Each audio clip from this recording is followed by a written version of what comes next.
합니다. 저희가 이 디모데 전서를 오늘 7번째 강해를 함께 나누고 있고, 오늘은 교회 자체에 대한 얘기를 좀 나누고자 합니다. 그 이유는 이 본문 안에서 오늘 사도 바울이 가지고 있는 교회에 대한 가장 정확한 정의라든지 그리고 성도의 삶에 대한 아주 핵심적 요약을 잘 해주고 있기 때문에 그렇습니다. 기본적으로 오늘 이 교회 여러분이 저와 여러분이 교회를 다니고 있고, 소위 말하면 교회를 다니고 있고 교회를 오고, 그리고 예배를 드리면서 봉사도 하며 이런 신앙생활을 하고 있는 것을 저와 여러분이 잘 알고 있습니다. 이 신앙생활을 하면서 요즘에 여러분들이 갖는, 또 저도 마찬가지입니다만 우리 모두가 갖는 한 가지 마음의 부담이 있습니다. 어떤 부담은 뭐냐면, 정말 내가 다니는 교회가, 내가 이렇게 예배하는 이 교회가 성경에서 말하듯이 빛과 소금의 것을 다할 수 있고, 또 사회 속에서 이렇게 발언권을 가지고 이 땅의 소망이 될 수 있는가에 대한 우리의 생각이 많이 다르기 때문에 그렇습니다. 여러분 어떠십니까? 지금 이 사회 속에서 우리 교회가 사회에 존재하고, 도원교회도 사회에 존재하고, 이 땅에 있는 많은 교회가 사회에 존재하고 있고, 또 이 대한민국 안에 존재하고 있습니다. 어제 말씀드린 대로, 어제 있는 대로 대한민국이 늘 이렇게 옛날의 과거로 인해서 숙적으로 맞은 일본을 꺾으니까 기분은 좋습니다만, 그러나 이 대한민국의 현실 속에서 이 교회가 갖는 모든 이 삶의 무게라든지 교회의 무게, 발언권, 어떤 역할, 이런 것을 볼 때 많은 사람들이 퀘스천 마크를 붙입니다. 그게 가능할까? 그게 정말 요즘 시대에 가능할까라는 생각을 이렇게 할 만큼 부담과 어려움이 있는 그런 신앙생활을 우리가 하고 있습니다. 여러분 어떠십니까? 2층에 계신 여러분과 또 우리 모두가 다 함께 좀 고민을 좀 해보아야 할 문제고, 그것을 고민하지 않고는 신앙생활의 전진, 성숙이 쉽지 않아 보이는 환경이기 때문에 그렇습니다. 기본적으로 오늘 이 말씀은 사회에 대한 의심을 풀려고 하는 말씀은 아닙니다만, 그러나 교회에 대하여 그 교회의 정체성에 관하여 아주 정확하게 그 교회에 대한 이야기를 해주고 있는 것이 우리에게 많은 신앙의 성숙에 도움이 되리라고 생각합니다. 오늘 그러면 먼저 교회가 무엇이냐에 대한 바울의 압축된 그의 권면에 따른 표현을 한번 보시길 바랍니다. 15절을 한번 읽겠습니다. 시작. 만일 내가 지체하면 너로 하여금 하나님의 집에서 어떻게 행하여야 할지를 알게 하려 함이니, 이 집은 살아계신 하나님의 교회요 진리의 기둥과 터다, 이렇게 얘기를 합니다. 굉장히 압축된 표현이기도 합니다. 그러나 이 표현만큼 정확한 교회를 정의하는 표현만이 신약 속에 나타나 있지는 않습니다. 물론 예수께서 마태복음 16장에서 그 교회를, 음부의 권세가 침입 못하는 교회를 네 신앙 고백 위에 서겠다는 말씀을 하셨습니다만, 그 이후에 교회가 만들어지고 그 교회의 모습이 되는 가운데, 그 교회의 모습이 어떻게 이 현실의 삶 가운데 드러나에 대해서는 오늘 이 표현이 굉장히 적절합니다. 하나님의 집입니다. 하나님의 집이라는 사실이죠. 살아계신 하나님의 집이라고 표현합니다. 하나님의 교회라고 표현합니다. 교회와 집이 같은 그런 개념으로 바울은 얘기를 하고 있습니다. 하나님의 집이라는 것은 뭐냐면, 하나님의 가족이 거하는 공간을 말하죠. 공간에 그 강조가 있는 것이 아니라 하나님의 가족들이 함께 거하는 공간을 말한다. 집으로 표현할 때는 말이죠. 하나님께서 우리의 아버지가 되어주시고, 그리고 우리 모두가 하나님의 자녀가 되어서 함께 이렇게 거합니다. 이것이 바로 교회입니다.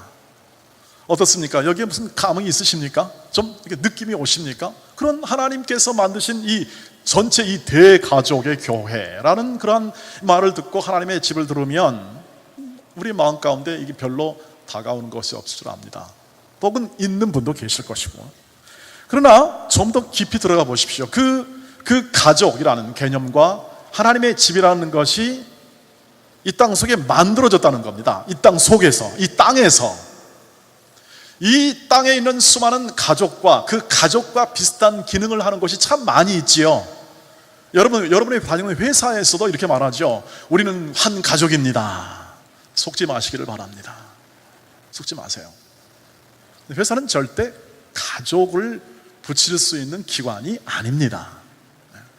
그렇게 해보려고 노력하고 계시죠. 그게 좋아 보이니까. 그러나 그 표현 자체는 회사의 이익과 맞지 않습니다.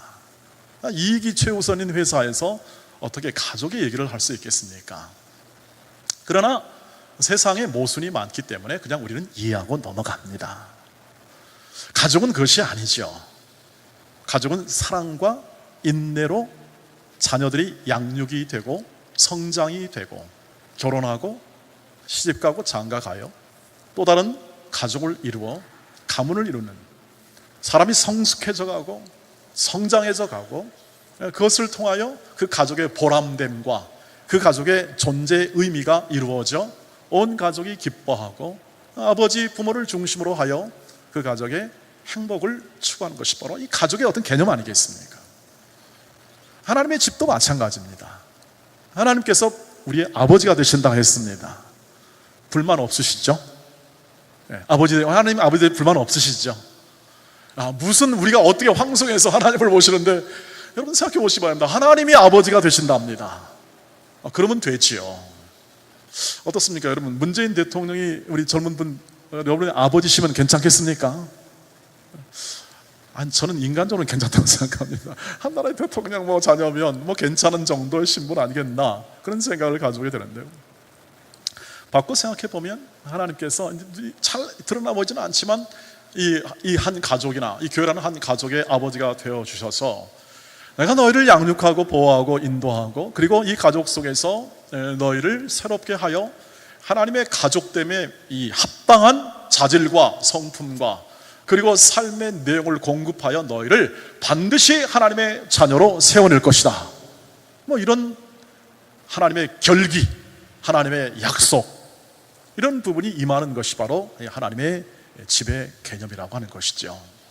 이것이 단지 개념이 아니라 살아계신 하나님이시죠. 살아계신 하나님의 집이라는 겁니다.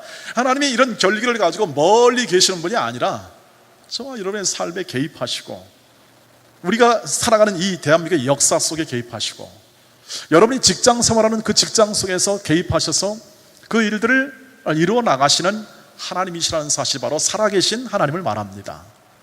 살아계시다는 것은 뭐냐면, 지금 내가 그분과 교제하고 있고 그분과 함께 이야기를 나누고 있으며, 내가 기도를 하고 있고 그분은 기도를 들으시며 인격적 존재로서 서로 인격으로 부딪히고 있다는 사실을 얘기해 주고 있습니다.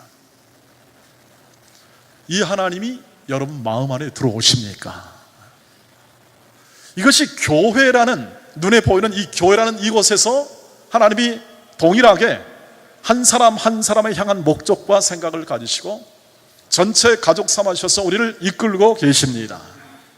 바울이 말한 바 이 하나님의 집은 바로 그것입니다. 에베소 교회, 이 에베소 교회가 이 우상으로 가득 찬 도시 안에서 하나의 작은 공동체를 이루고 있지만, 이것은 하나님의 생각과 하나님의 목적을 따라서 하나님께서 뜻을 이뤄내기 위한 하나님의 가족으로서, 하나님의 집으로서 존재하여 하나님의 영광의 아들, 딸들로 세워내시는 하나님의 영광의 임재의 표현입니다. 멋지지 않습니까, 여러분? 여러분, 우리 자녀를 이렇게 양육해서 우리 자녀들이 결혼할 때 여러분 가장 아마 마음의 보람을 느끼실 겁니다. 야, 내 아들, 딸들이 이렇게 시집가서 장가가는구나 하는 생각을 가지면 이때가 제일 행복하답니다. 하나님의 마음을 우리가 더 잘 이해할 수 있는 바탕이 되리라고 생각합니다. 우리가 자라가는 모습과 성장하는 모습과 타인을 이해하는 모습과 그리고 기품 있고 품이 있는 삶의 내용을 채워나가는 이 하나님의 교회를 보면서, 성도의 자녀를 보면서 하나님께서 기뻐하시고 그 일을 이루어 내신다는 것이죠. 살아계신 하나님이 이 교회의 주인 되셔서 다스려 주시고 인도하시는 분이십니다. 그러므로 교회를 들어오실 때마다, 교회를 함께 하실 때마다 저와 여러분이 꼭 기억할 것은 뭐냐면, 눈에 보이는 조직체나 어떤 필요한 이러한 어떤 이 조직의 눈의 관점에서만 바라보지 마시고 언제나 이 안에서 일하시고 이 안에서 주인 되시고 보호하시고 공급하시며 인도하시는 하나님 아버지를 보시기를 바랍니다. 그분을 바라보고 그분을 예배하고 그분이 내 안에 있음을 감사하고 안 느껴지면 조금 인내하면서 하나님 그것이 느껴질 그 소망을 가지고 우리의 삶을 경주하는 것이죠. 하나님이 주인이시고 아버지시고 우리의 소유시고 그리고 우리의 인도자이시기 때문에 오직 그분에게만 소망이 있음을 믿으시기를 바랍니다. 우리가 누구한테 소망을 두겠습니까? 교회가 누구에게 소망을 두겠습니까? 하나님밖에 없죠. 그러므로 교회는 하나님의 역사하심, 하나님의 이끄심의 표현입니다. 우리 부모가 두 사람이 모여서 가정을 이루어서 멋지게 가정을 일구듯이 하나님께서는 성부, 성자, 성령 하나님의 삼위일체 하나님께서 이 동원교회라는 이 교회라는 이 가족을 잘 일구어서 이 땅 속에서 하나님이 계심과 하나님께서 그들을 구원하시기를 기뻐하시며 그들을 사랑하신다는 이 사실을 모든 사람들이 알게 하시는 증언자로서의 가족 삼아주시는 것입니다.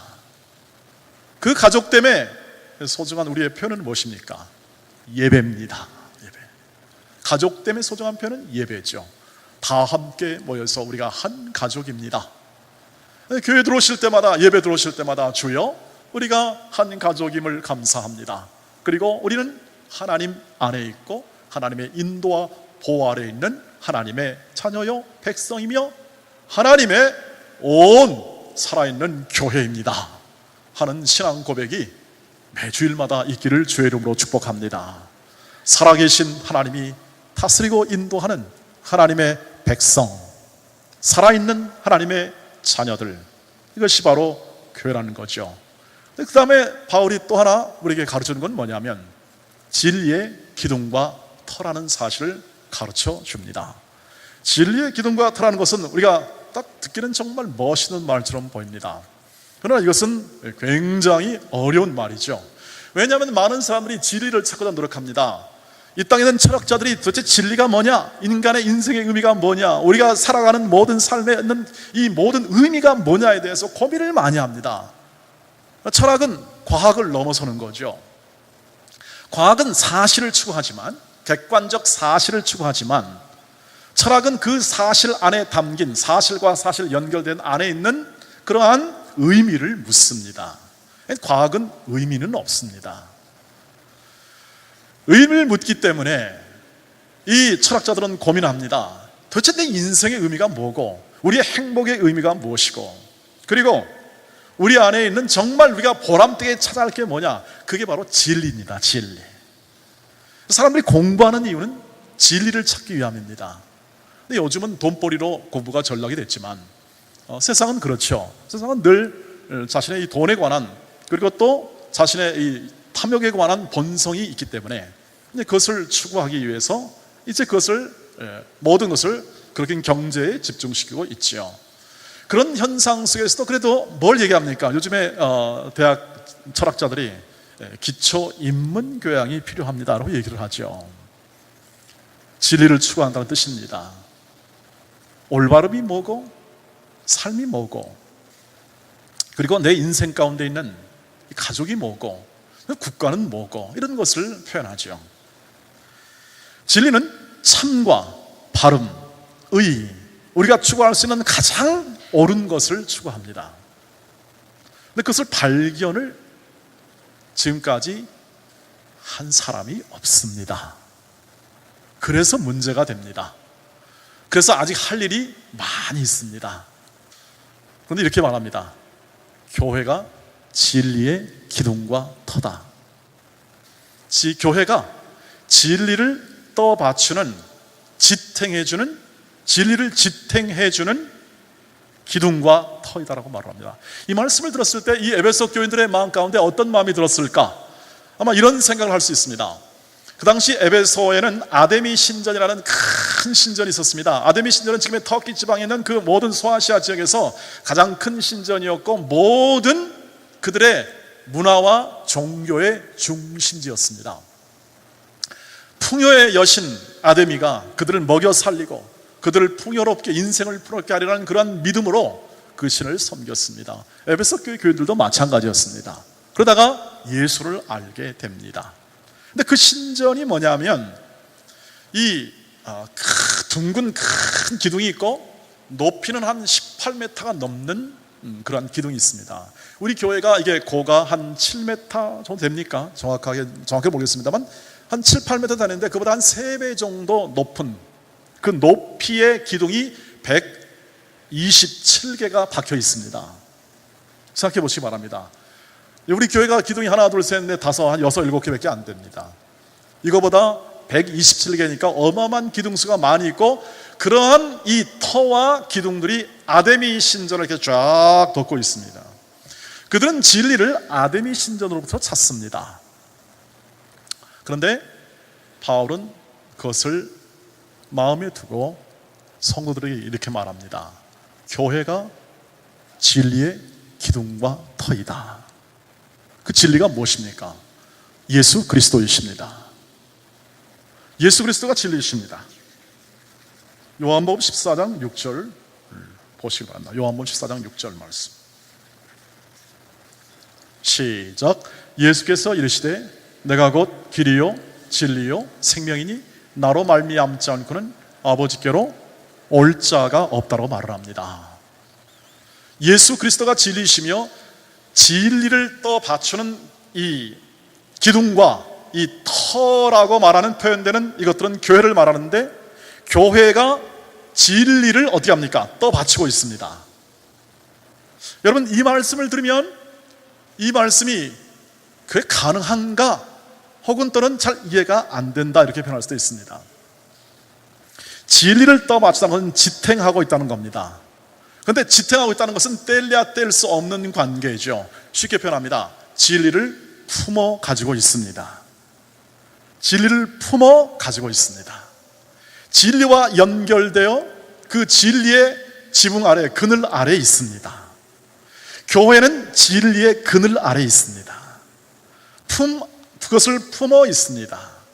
함께 하나가 되어 있습니다. 지붕과 기둥과 터는 하나입니다. 그래서 진리 예수 그리스도를 진리신 예수 그리스도를 품에 안고, 때로는 예수 그리스도의 진리의 지탱, 증언을 해주고 진리를 다른 사람에게 알게 하는 통로가 바로 교회라는 것입니다.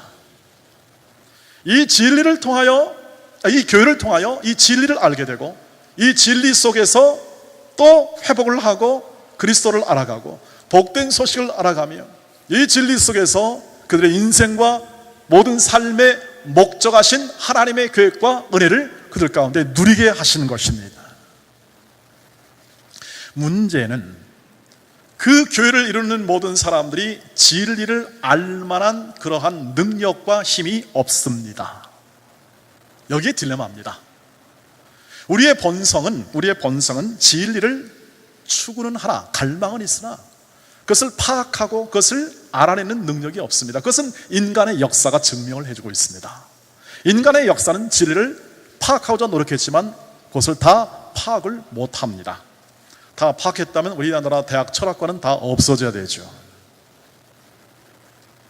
그런데 내가 곧 길이요 진리요 생명이다라고 자신을 증거한 분이 나타난 겁니다.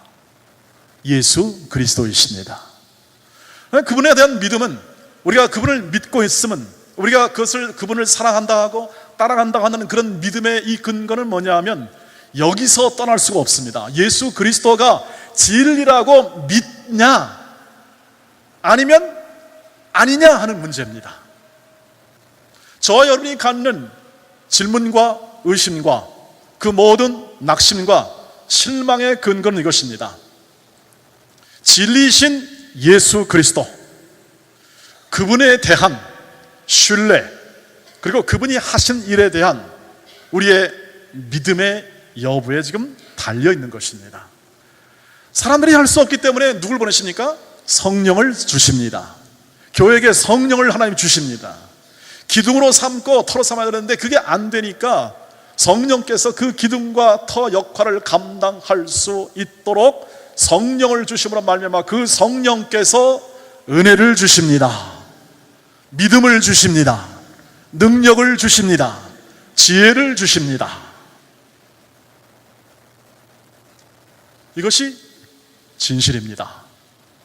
사람은 약하고 감당할 수 없으니 친히 그 집에 일을 이루시는 하나님께서 그 일을 이루어 가심에 대한 증명, 증거로 성령을 주시는 거죠. 성령은 하나님이 우리와 함께 하시는 증거입니다. 그래서 사람들에게, 제자들에게 이렇게 말했습니다. 제자들아, 일하려고 뭐 하려고 하지 마라. 기다려라. 누굴 기다립니까? 성령을 기다립니다. 성령이 올 때까지 뭐 합니까? 기도합니다. 성령을 보내주신 약속한 그 약속에 따라서 약속이 이루어질 줄 믿습니다. 하나님의 약속이 이룰 줄 믿습니다 하고 제자들이 기도합니다. 기도하면서 어떻게 합니까? 성령이 임하자 뭐 합니까? 제자들이 일하지 않습니다. 성령이 역사합니다. 성령이 역사하여 그들은 성령이 역사하는 대로 그 역사에 참여하여 성령이 말하시게 하심을 따라 말하는 것입니다. 성령이 일하심에 따라서 일합니다. 그것이 교회의 역사가 되었습니다. 여러분, 그것은 지금도 마찬가지입니다. 오늘 이 에베소 교회 안에는 디모데 전서의 개념으로 말하면 우리의 모든 직분과 또 지금 말하는 장로와 권사와 집사와 모든 이 교회 일꾼들을 이런 직분과 이런 모든 것들은 성령의 역사입니다. 성령께서 세워줍니다. 성가대원들을 성령께서 세우셨습니다. 성령 세우셔서 뭐합니까? 교회를 세워내는 겁니다. 지탱해내는 겁니다. 교회를 지탱하게. 우리에게 그런 힘과 능력과 그런 기술과 뛰어남이 없지만 우리를 세워 그 역할을 하게 하고 그 능력으로 감당하게 하여 교회를 세워 교회 안에 있는 모든 사람들이 하나님을 예배할 뿐 아니라 하나님께 나아가고 하나님을 더욱더 증언해낼 수 있는 사람들로 양육해내는 성령의 인도하심에 순종하는 것입니다. 그것을 통하여 교회가 세워지죠. 그래서 모든 직분은 교회의 성령의 나타남이죠.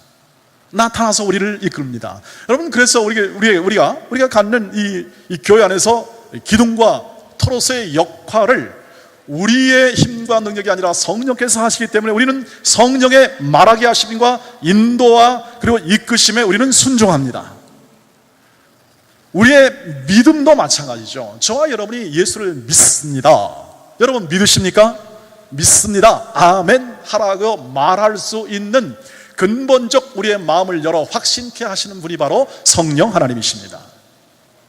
그 하나님이 구원시키고 우리를 양육시키고 거룩함과 영화에 이르기까지 성령 하나님은 쉬지 않고 오늘도 교회에서 일하시죠. 그 일하심에 따라 우리는 세워지고 우리는 일하고 그분의 말하게 하심 따라 우리는 나가서 전도하고 우리는 복음을 증거하고 하는 것이죠. 그것이 하나님이 성령께서 역사하사 강력하게 일어날 때 해외까지 나갑니다. 모든 것을 내려놓고 나가는 거죠. 여러분, 그래서 직분, 저와 여러분 우리 직분 얘기했습니다만 직분은 예수 그리스도의 인격과 그 섬김의 삶을 반영한다고 말씀을 드렸습니다. 집사 직분이. 그것이 인격으로 나타나고 다른 사람과의 관계에서 잘 관용하고 사람을 잘 대접하고 예의 바르고 기품 있고 위엄하고 진중하고 이런 부분으로 나타난다고 말씀을 드렸습니다. 이것이 현실 생활 속에서 우리 교회 생활 속에서 나타나고 그것이 세워지고 하는 것은 성령이 하시는 일입니다. 그러므로 성부와 성자와 성령 삼위 하나님께서 교회를 다스리고 인도하시고 이끌어 주시어서 우리로 하여금 하나님의 자녀됨에 합당한 인생과 삶과 예배를 드리도록 우리를 이끌고 계신 것이죠. 교회 올 때마다 가족이 될 때마다 우리가 항상 확인하고 또 확인할 것은 그것입니다. 주께서 일하십니다. 성령께서 내 안과 우리 교회와 내 사랑하는 형제와 자매 가운데 일하십니다. 그리고 이 나라와 민족을 붙잡고 일하십니다 하는 것을 신뢰하는 것입니다. 근데 교회 처음 나올 때는 그게 잘 안 보입니다. 점차 그리스도를 섬기는 삶의 신비의 눈을 뜨게 되기 때문에 그것이 보게 되는 거죠. 그래서 진리의 기둥과 터 안에서 그것을 인식하고 살아가는 사람들의 이 성도의 삶이죠. 성도의 삶은요, 정말 신비합니다. 신비하고 아름답습니다. 바울이 그 감탄을 합니다. 한번 볼까요? 16절 말씀을 보겠습니다. 16절 시작. 크고다 경건의 비밀이여 그렇지 않다 하는 이 없도다. 그는 육신으로 나타난 바 되시고 영으로 의롭다 하심을 받으시고 천사들에게 보이시고 만국에서 전파되시고 세상에서 믿은 바 되시고 영광 가운데 울려지셨느니라. 아멘. 이 본문을 띄워주시길 바랍니다. 크고다 경건의 비밀이라고 말을 합니다. 이 바울의 감탄사입니다. 끝에 great라는 영어 단어가 나와서 정말 놀랍게 크다. 뭐가 크냐면 경건의 비밀이 크다는 겁니다. 경건하다는 것은 뭐냐면 성도의 생활을 말합니다. 성도의 생활은 경건 생활입니다. 성도의 삶을 경건 생활이라고 말을 하죠. 경건 생활을 잘하고 못하고는 그건 개인의 분량에 따른 거지만 우리가 살아가는 모든 삶은 경건 생활입니다. 이 세상에서, 교회에서, 가정에서, 모든 삶의 환경에서 경건의 삶을 살아가고 있습니다. 그런데 그 경건 생활이 비밀이라고 합니다. 왜 비밀이냐면 이것을 사람들이 이 세상에서 파악하지 못합니다. 이 느낌과 이 감각을 이 세상에서 알아채지를 못합니다. 비밀입니다. 예수 그리스도를 세상이 알지 못합니다. 요한복음 1장에 가보면 세상에 이 예수 그리스도를 이 땅에 왔을 때 진리의 빛이 왔는데 알아보지를 못한다고 합니다. 자기를 만드신 창조주 진리의 빛이 이 세상에 왔는데 알아볼 수가 없어요. 세상이 모르니까 어떻게 합니까? 그냥 무시합니다. 세상이. 예수 그리스도는 이 땅에 왔을 때 다 무시받다가 돌아가신 분입니다. 그리고 부활하신 분이시죠. 진리와 길이요 생명이 분이 이 땅에 왔는데 알지를 못합니다. 알지 못하면 비밀입니다. 성도들의 생활도 마찬가지죠. 성도의 생활도 비밀입니다. 비밀. 그럼 여러분의 삶을 이해할 수 있습니까? 여러분 일반 세상 사람 같으면 어제 기분이 좋았잖아요. 어제 뭐 밤늦게까지 열심히 이렇게 딱 기분이 좋아서 오늘은 어떻게 합니까? 기분이다. 즐기러 나가자. 선선한 가을바람, 신선한 공기를 마시며 들로 산으로 혹은 또는 친구와 이렇게 만나서 인생을 즐기는 것이 뭐 행복의 가장 중요한 요소가 아니겠습니까? 그러기를 지금 하고 있고요, 세상사람들이. 근데 여러분 왜 여기 이렇게 오셨죠? 예. 의무감으로 오셨습니까? 네, 잘하셨습니다. 좋습니다. 성가대 안 오면 성가대장님이 눈치를 주셔가지고 네. 이거 가야 됩니다. 성도들이 안 오면 또 교회에서 전화 오지요. 그래서 또 갔습니다. 또 이런 분도 계십니다. 주여 나는 교회 생활이 너무 좋습니다. 그냥 이게 내 생활입니다. 그런 분도 계십니다.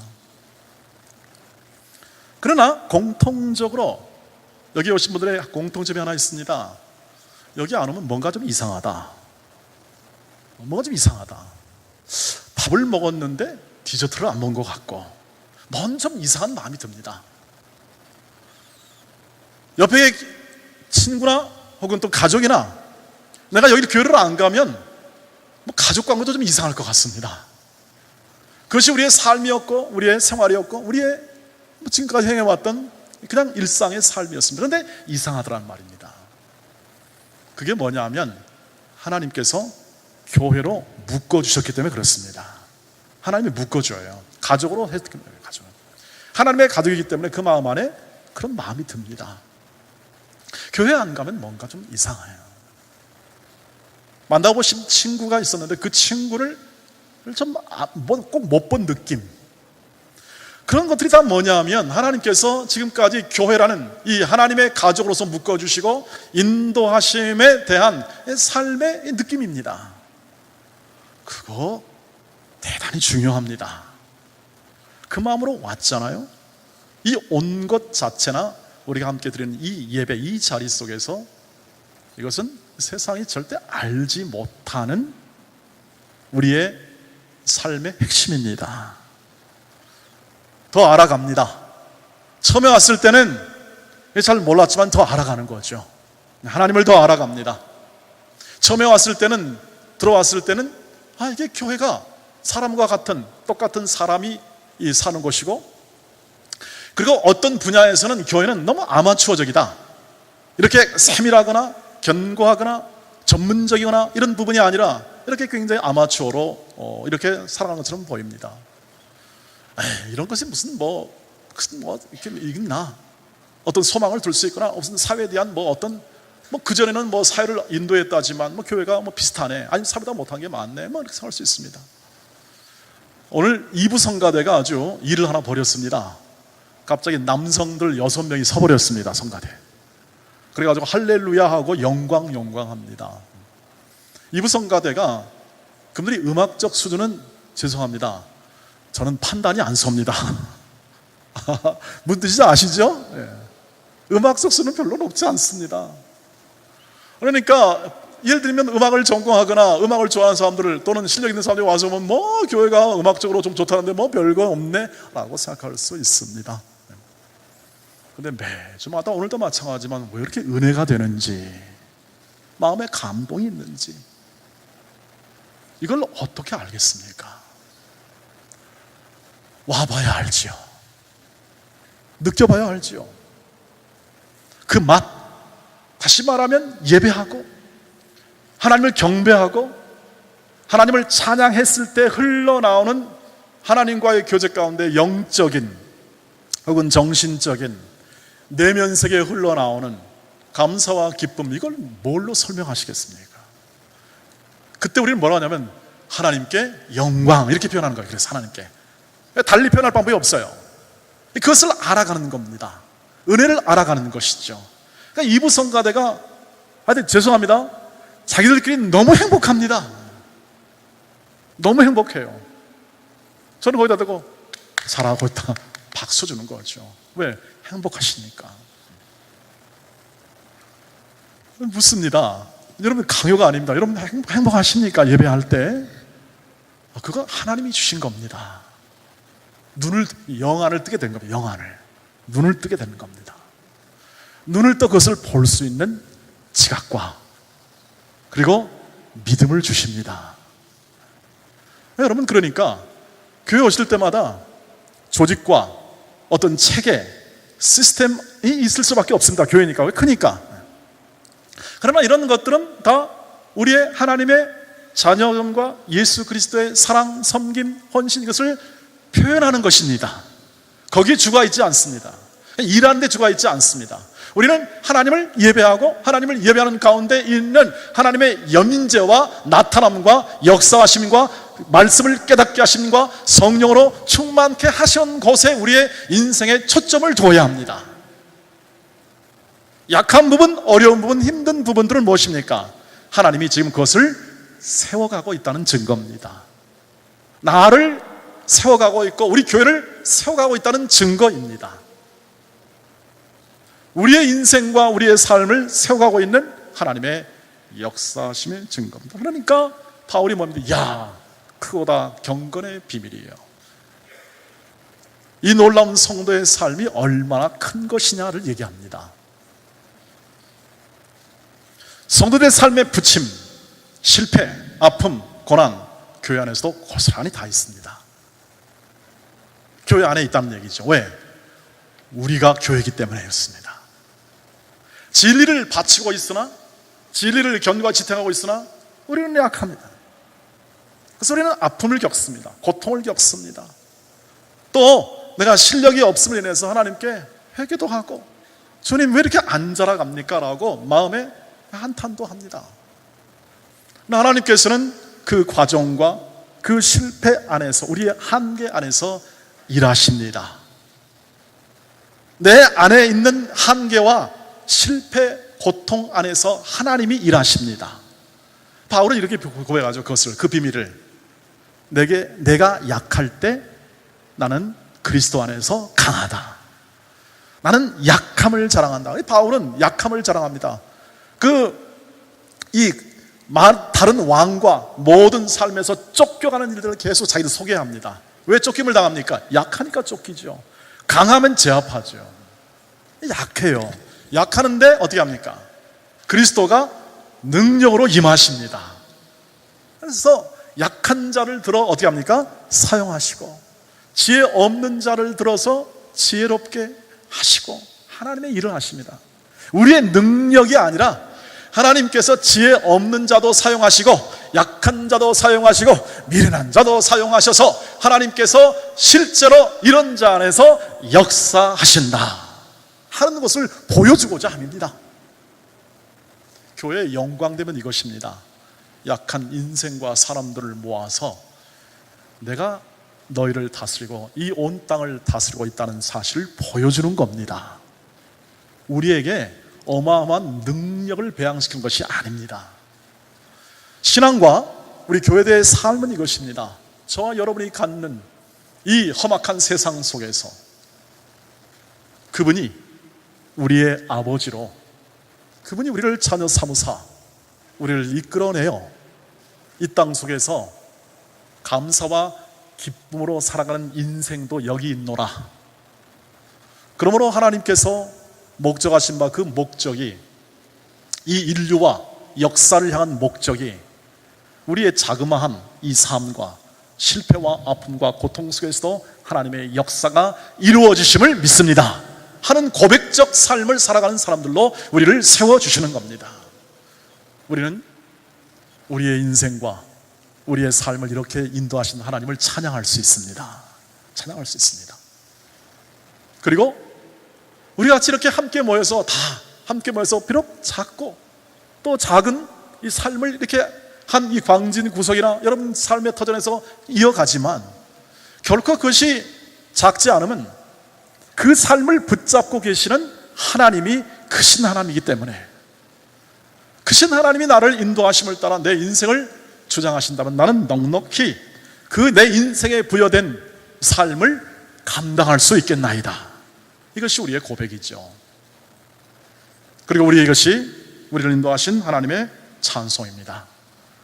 우리의 모른 채, 우리의 삶에 모른 채, 내가 인식하지도 모르는 채, 때로는 우리 교회가 인식하지도 모른 채 하나님의 역사는 이루어지고 있습니다. 그 사실의 기반은 예수 그리스도이십니다. 진리신 예수 그리스도가 오늘 말씀처럼 성령으로 충만해지고 이 땅에 육신으로 나셔서 오늘 이 땅에서 고쳐주시고 세워주시고 충만케 하시고 믿음을 주시고, 그 표현 아니겠습니까? 믿음을 주시고 하늘에 올려 우리의 보좌 우편에서 우리를 기도해 주시고 다시 오실 그날까지 성령을 보내사 하나님의 뜻을 이루어 주시고 우리를 세워주시는 역할을 계속하시면서 교회를 교회되게 하시고 인도하시는 것이죠. 하나님이 행하시는 것이죠. 그러니 이것이 비밀이며 놀라운 일이며 미스테리, 신비한 부분이 이 땅 속에 드러나 그것을 신비한 것을 여기지 아니하고 오늘의 일상의 삶에서 우리가 하나님이 나와 함께 하심과 인도하심을 마음에 새기고 그것을 가지고 살아갈 용기와 희망과 지혜를 얻습니다. 그 다스림 안에 우리는 살아가는 거죠. 네, 정리해 봅니다. 현실 속에서 우리가 맞이하는 신앙생활의 외적 환경이 만만치 않습니다. 그것은 우리에게 부담과 걱정을 준다고 했습니다. 과연 교회가 이 땅에 소망이 될 수 있는가? 교회 밖에 소망이 없습니다. 역으로 말씀드립니다. 교회 밖에 소망이 없습니다. 이 세상에는 소망이 없습니다.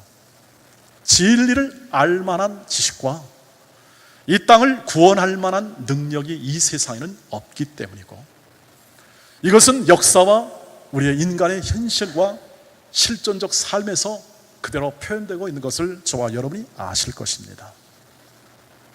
교회 속에 임하시는 진리신 예수 그리스도의 영을 따라 그것을 사망과 권세를 깨뜨리시고 주관하시고 인도하시는 주님이 오늘 교회의 머리가 되시고 인도자 되셔 그 일을 이루어 가십니다.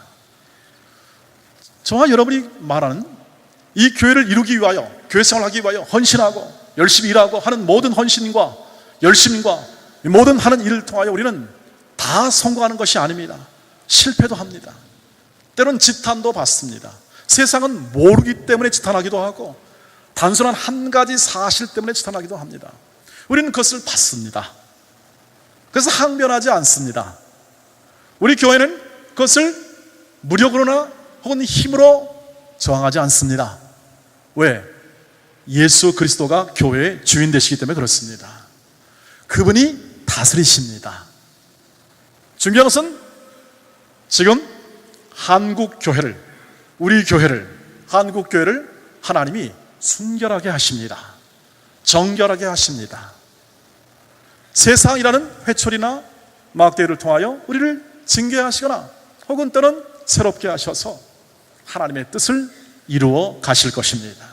여러분, 교회 성장이 안 된다고 여러분 걱정하십니까? 지도자 여러분, 걱정하지 마시기를 바랍니다. 하나님이 우리 한국교회에 부어줄 만큼 충분히 부어주셨습니다. 사람이 크잖아요. 사람이 커요. 사람도 크면 성장의 한계가 있습니다. 여러분, 키에 한계가 있죠? 죽으실 때까지 잘하신 분이 계십니까? 그럼 우리 교회에 못 있습니다. 그러면 우리는 한계가 있습니다. 잘하면 그 다음에 성숙해야 합니다. 성숙. 성장한 다음에 성숙을 해야 합니다. 한국교회가 약 성도들이 한 20% 된다고 합니다. 이건 기적입니다. 이 자체가 기적. 100년 만에 이 땅의 역사, 이 교회사의 역사를 보시기를 바랍니다. 기적입니다. 그런데 그 하나님이 부어주신 복과 은혜를 지켜나가고 성숙해 나가고 하는 부분에 일정 부분 실패한 부분이 있습니다. 그래서 우리는 비판도 받고 때로는 안 좋은 소리도 듣습니다.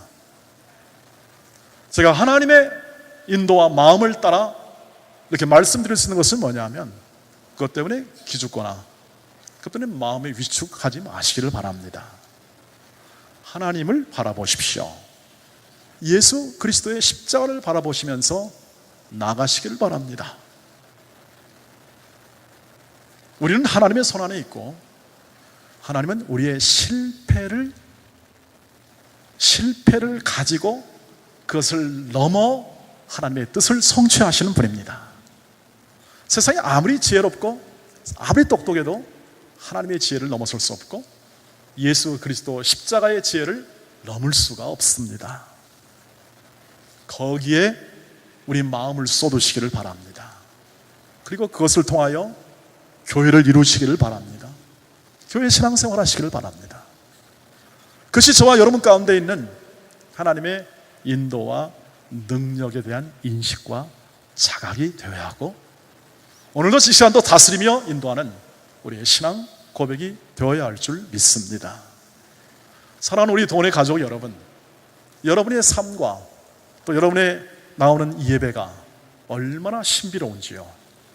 그리고 하나님의 임재 속에 사는 그 작은 삶, 보잘것없는 삶처럼 보이는 것들이 하나님 앞에서는 얼마나 하나님의 뜻이 이루어지는 귀중하고 복된 인생인지를 더 깊이 인식하여 더 성숙되고 기품 있고 또 실패 속에서도 더 거듭나 그것을 딛고 일어서는 부활의 생명력으로 우리를 채워주시는 주님과 동행하시길 주의 이름으로 축복합니다. 기도하겠습니다.